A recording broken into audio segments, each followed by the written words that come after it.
With proposed cuts to Medicaid and other community safety nets, what does this mean for people, especially the Black men your work supports who rely on these systems as they age?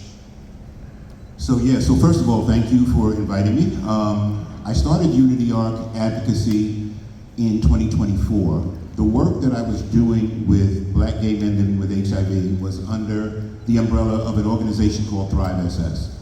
And through Thrive, I started a program called the Silver Lining Project. And it was me looking in the mirror and going, I've been living with HIV since 1996, and I know what that feels like.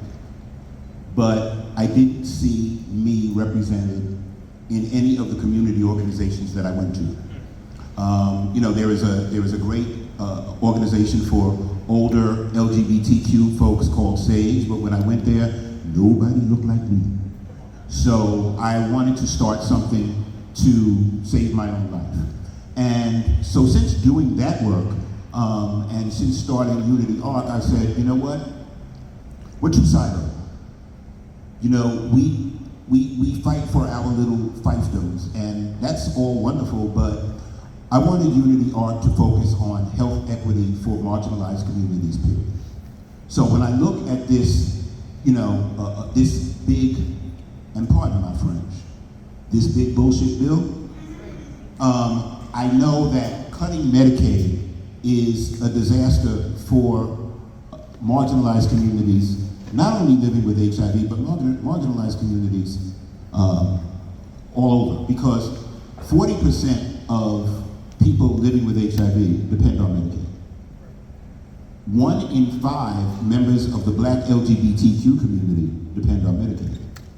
So if you have, let's give an example, a woman named Jordan, who is a trans female who uses Medicaid to get her treatments, who uses Medicaid for her doctor visits.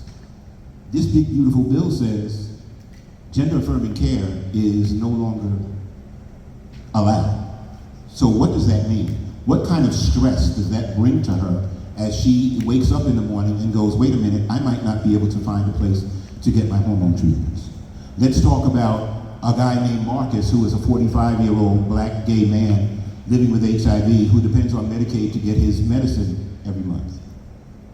The state of Georgia is not getting the money to send to pharmacies, and pharmacies start to close. Now he has to drive across town to get his medication. So maybe he starts missing doses and he's no longer undetectable. Let's talk about a 78-year-old man in a nursing home who's living with HIV, who is already stigmatized because he's in a nursing home, and programs like Silver Lining and like other programs that I've worked with over the years are no longer coming into the nursing home to try to relieve that stigma. But not only that, that nursing home is probably gonna close, because nursing homes in poor areas where they are dependent on Medicaid and 90% of their population is Medicaid dependent will probably close.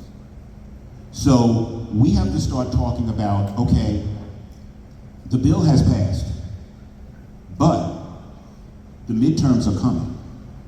And what they did was they made sure that none of these provisions in the bill are going to hit until after the midterms, because they think you're stupid.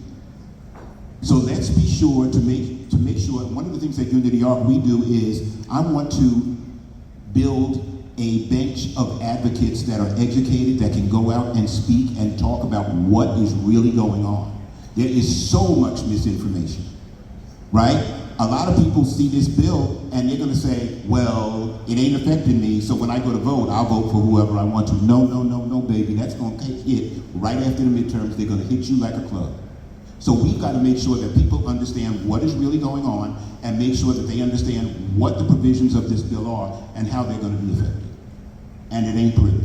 So we can do something about it, but we've just got to make sure that we take over the House, we take over the Senate, and we do whatever we can do.